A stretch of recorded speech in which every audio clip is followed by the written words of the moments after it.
The whole truth about whole grain products. Although whole grain products have been considered health foods for the past few decades, it is worth remembering that a few thousand years ago, when advances in milling technology made it possible to remove the fiber from wheat and other grains, a privileged class of people decided to eat white bread. Historically, refined grains became a status symbol when milling technology enabled the removal of fiber from wheat, producing white bread favored by the elite. In contrast, whole grains were seen as food for the poor, despite their higher lectin content, substances that can be harder on the digestive system. The Greeks, Romans, and Egyptians even debated the merits of various wheat types, with a preference for the whiter, more refined grains.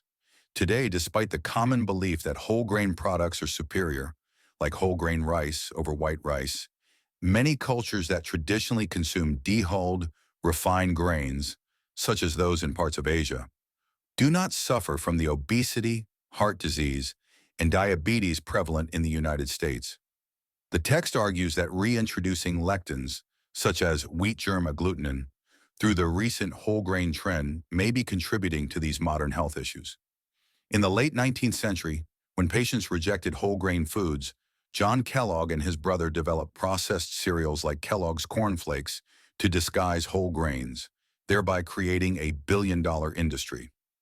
Cold cereals only became popular in Europe and Asia after World War II, introduced by American troops, and only gained widespread traction in the last 50 years among various diet trends. The French paradox, where the French maintain lower rates of heart disease and obesity despite consuming foods like baguettes, red wine, and butter, likely because they avoid the high lectin content of whole grains.